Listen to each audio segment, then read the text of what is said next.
Hi, my name is Dave Rescue, CEO of Now Speed Marketing, and welcome to this edition of Marketing in the Now, where we focus on uncovering the myths of marketing and leadership with some of the world's most interesting people. And my guest today is Scott Erb from Toronto. Scott is an account manager with Ubico, which provides an all-in-one sales and marketing automation platform for business owners. Scott, welcome to the show. Awesome. Thanks so much, David.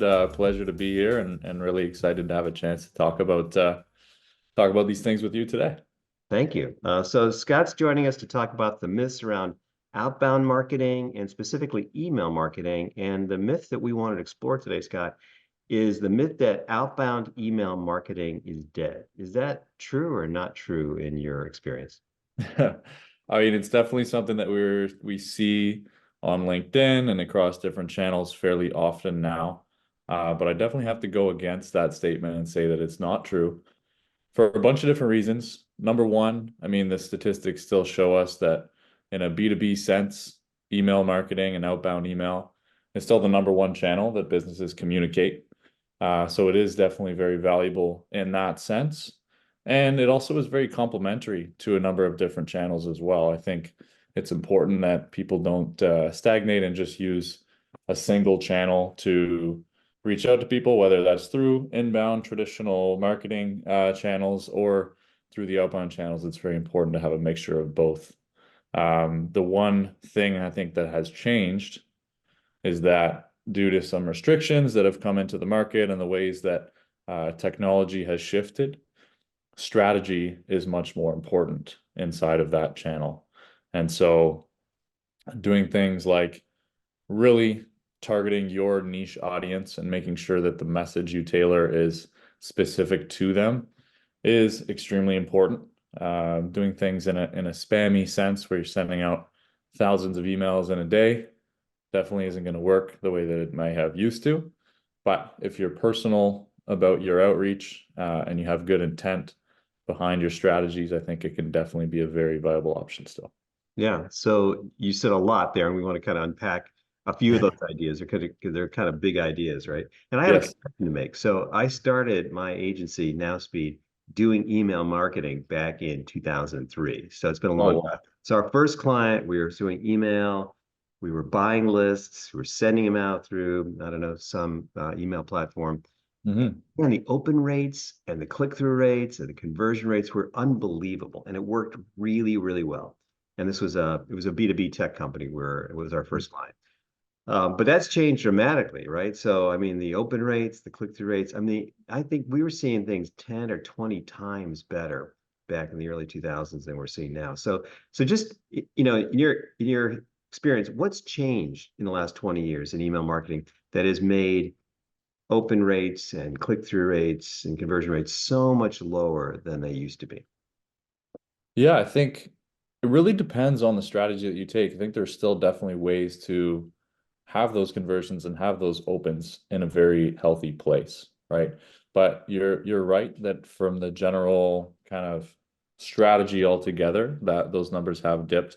I think there's such an influx of that kind of outreach, right? There's so many businesses that are trying so many different angles that our providers like our Microsofts and our Googles have had to limit what they allow through, right? And so if people are not properly protecting their domains or not respecting sending limits on a daily, weekly, monthly basis, then it's very hard to be able to get your emails to actually land where they're supposed to. And so if you're not on top of like your health checks and your domains and knowing all the technical requirements behind that, then immediately without you even knowing, you're probably having half of your emails just land in a spam inbox. So if that's the case, I mean, I don't check mine that regularly. I'm sure a lot of people do not.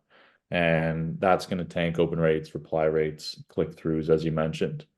But if you're working with a team or or you're an expert yourself that knows how to handle all of those things, then you can make sure you're sending emails that are actually delivering into the proper inboxes, and you can still have open rates that are healthy in that, 30 to 50% range, which I think is a great metric to aim for, right?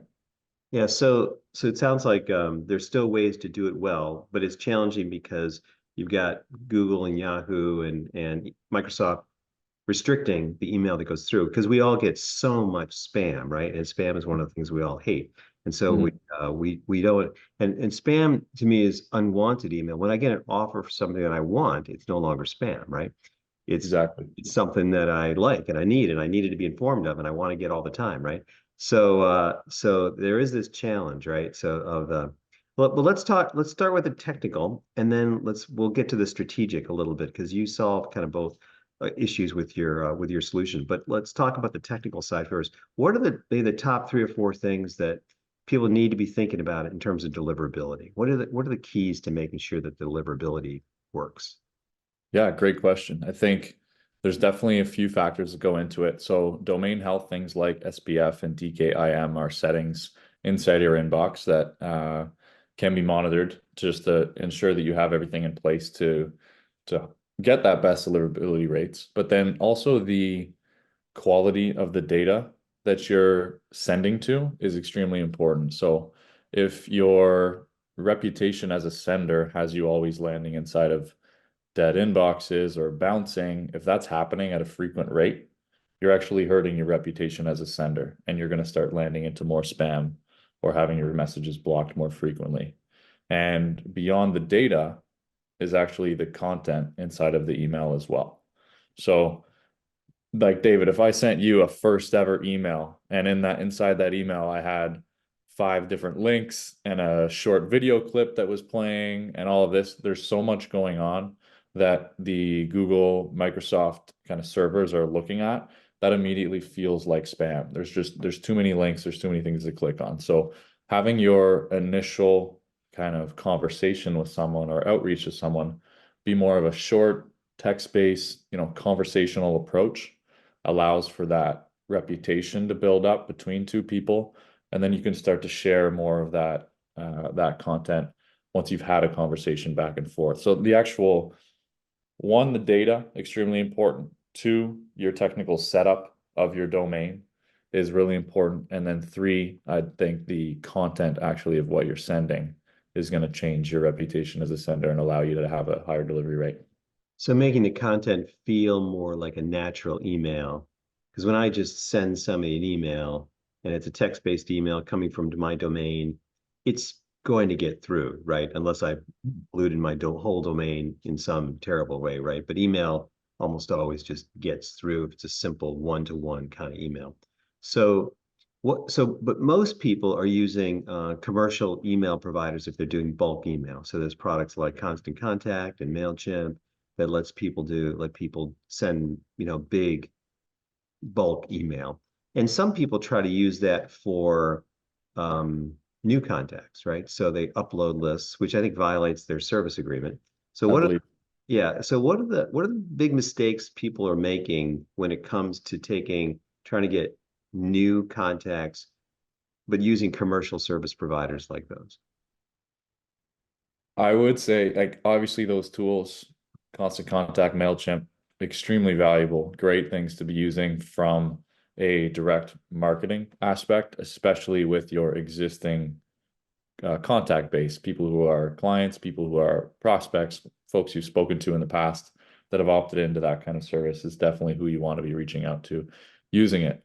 The strategy behind that should be to keep that in a very strict marketing newsletter style approach, right? Where you're sharing company updates or sharing a product launch or something along those lines. It's very, I mean, you said it, I think it's against their guidelines, but it's also very difficult to use that for more of a sales approach to be reaching out to brand new people. One, if they haven't opted in and it's a new contact, then like we just said, your delivery rates are really going to be hindered by that. But two, it's just the strategy behind it is really not the most adequate to be reaching out to those folks because you want to be more personal with the way that you're reaching out. You want to have your own touch onto all those emails.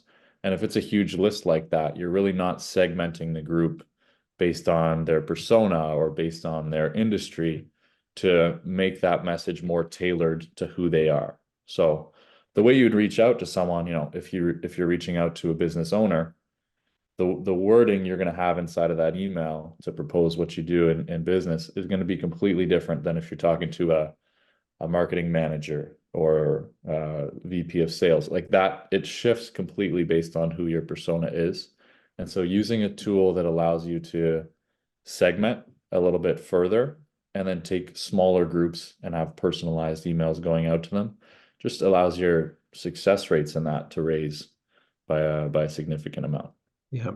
So if you can't buy a list and you're Mhm. a marketer and you can't blast it out to thousands of people to generate leads and prospects, but you want to use email anyway, what do? You pay your sales reps thousands of dollars a month to send individual emails and they're typing and getting it out there. Is that the only way to get around it? No, definitely not. I think there's a lot of really great ways to do it still. Obviously, generating contacts through inbound channels is a fantastic way to grow your database. Also, like using different tools that give you access to databases as well can give you that initial head start. Um, where then you're taking these contacts that are cold and you're putting them into sequences that change them from being a cold contact to a warm Mm. and from a warm to a hot lead, right? And the thing is, you're using a strategy of outbound email allows you to target those brand new contacts and see who does convert into a potential customer. And so you're never going to take a list of 1,000 people and have 1,000 people who immediately want to buy from you and be a customer.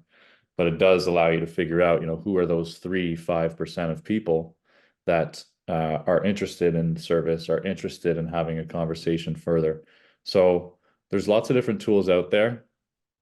Love to say that Yubico is one of them that allows you to kind of prospect into these new markets, automate a lot of that process for you, and then actually be a tool that helps you do the outreach strategy of it as well. So it's a little bit of an all-in-one platform to handle what you do inside of the top of funnel and use AI to kind of complement your sales and marketing strategies from the beginning of that sales process.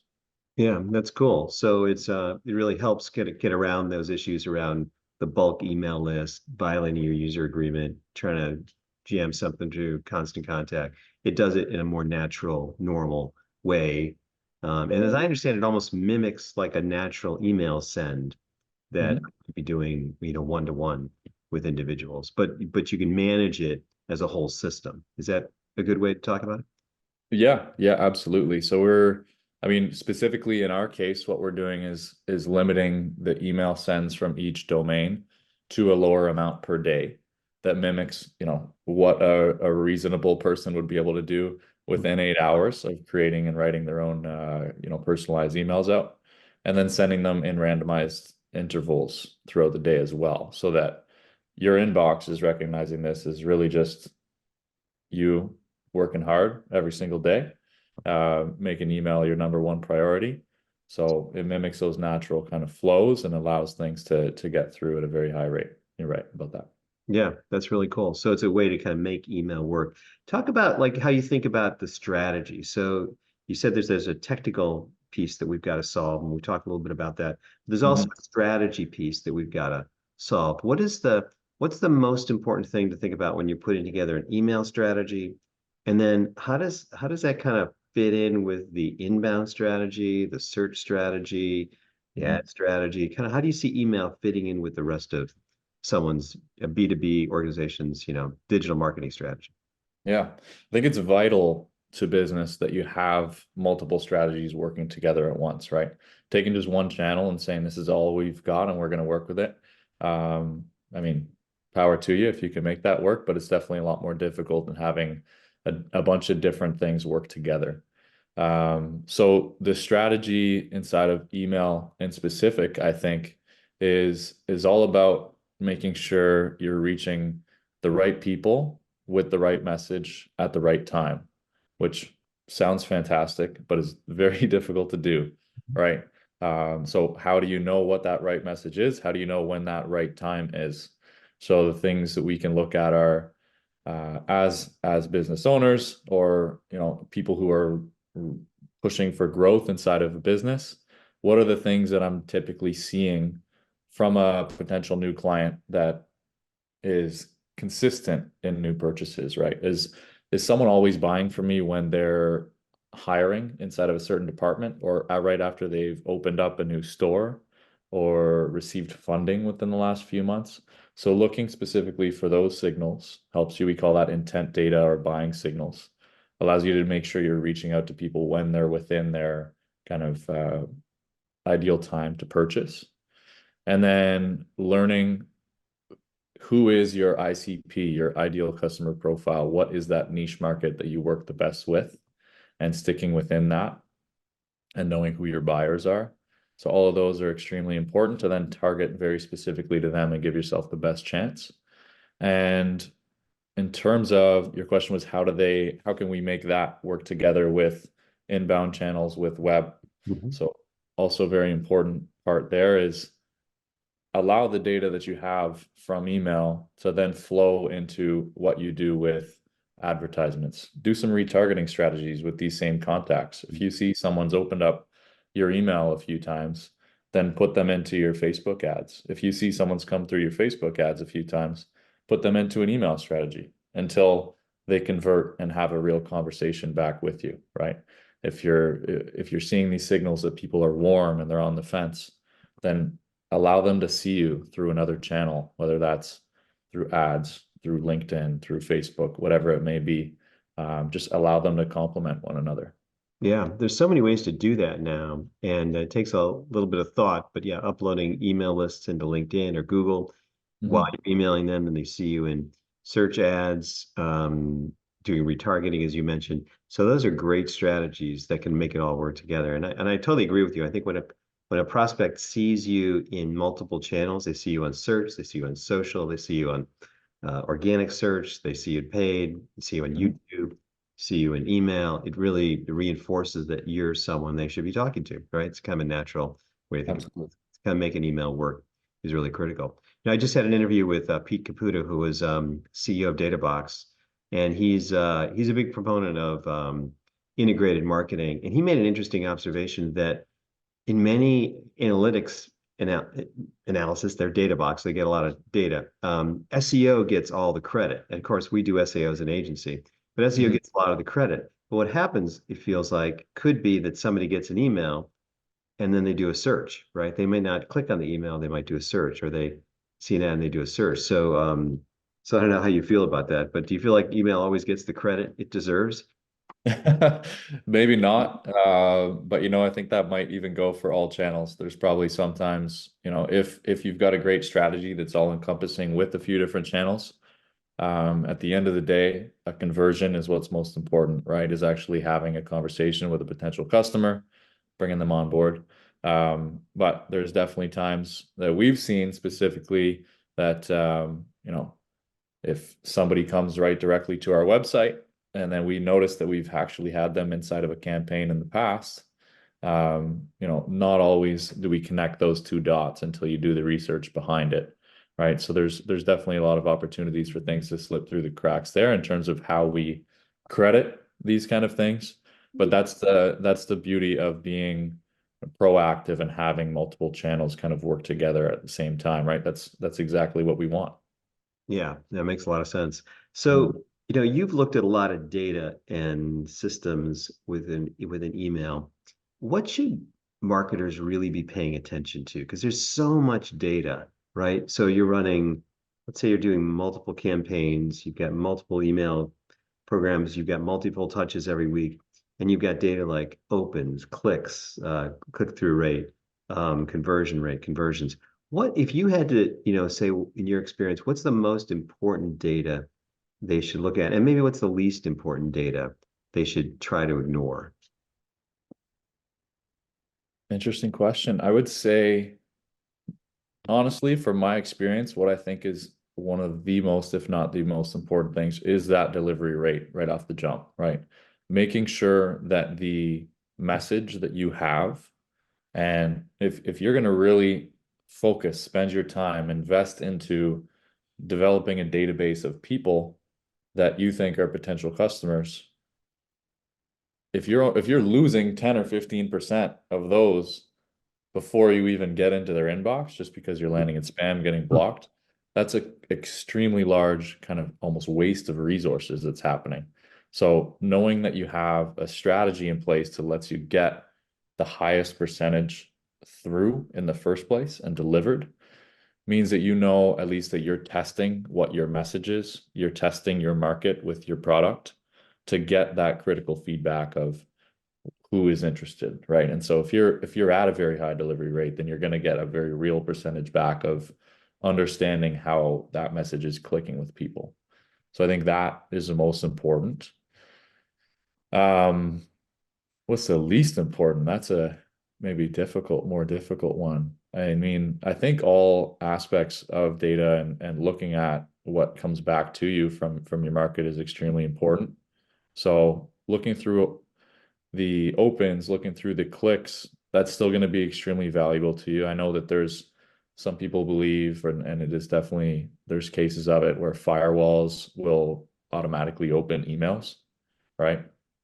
So there's ways as well to manage to know only really count something as a true open if someone is on that email for more than a few seconds, rather than they opened it the moment that it was sent for a millisecond, right? So if you're using a tool that allows you to really check that true open rate, then it's still very valuable. But if not, then maybe you're getting an inflated rate from it. So that can be less valuable if you're not managing it in the right way. Yeah, that's helpful. Yeah, the delivery rate is so interesting because, and you're absolutely right, when you put all that effort into the strategy, the offer, the landing page, the creative, you've done all this work and you get a really terrible. I did an analysis for a client last fall, and their delivery rate was so low. Mm. It was I think it was less than 50%. They were using some crazy tool. And Oh, I couldn't, it's like it was weird. So they were sending a lot of email, like in the hundreds of thousands.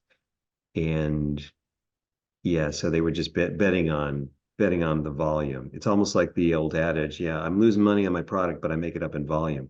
It seems like you could say the same thing about email too. You could do it badly and wish, that it would really work, with that volume. What's wrong with that strategy? What's wrong with just saying, I mean, your strategy is like, yeah, I'll send 1,000 emails and I'll get there and really make a difference versus Mhm. I'm going to send 10 million emails and a couple of them get there and I'll be better off.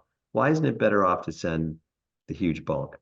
Yeah, I think the majority of the industry that works on email marketing is starting to shift towards more of the quality over quantity approach due to some of the firewalls that are coming up from the big providers like the Gmails and the Outlooks. So it's been a shift over the last few years. And like again, it's just how it must hurt so bad to lose 50% of the contacts just right off the bat.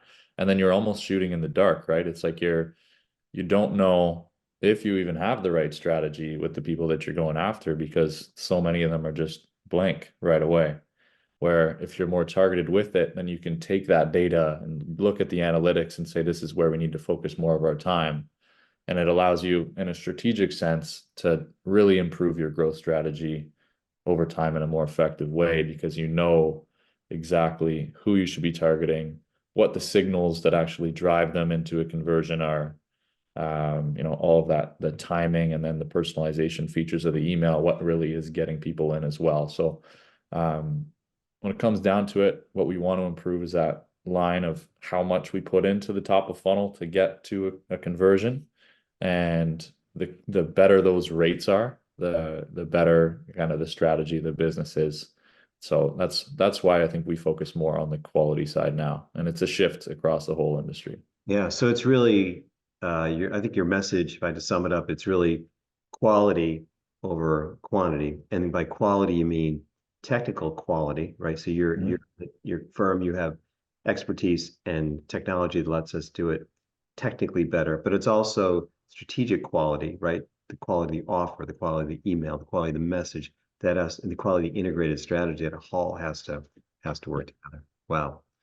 Well, Scott, this has been a great conversation. We're kind of out of time. If people want to connect with you or learn more about Ubico and what you can provide, how would they do that? Yeah, you can well our website is ubico.io, ubico.io. You can connect with me on LinkedIn as Scott Erb. Um, Either way, definitely happy to have a conversation and David was fantastic to sit down with you for half an hour and do this as well. It's always great just to hear how people think about this industry, and to be able to share what I've learned over the last few years here as well is fantastic. So thank you. Great. Thank you. Thanks for taking the time. Awesome.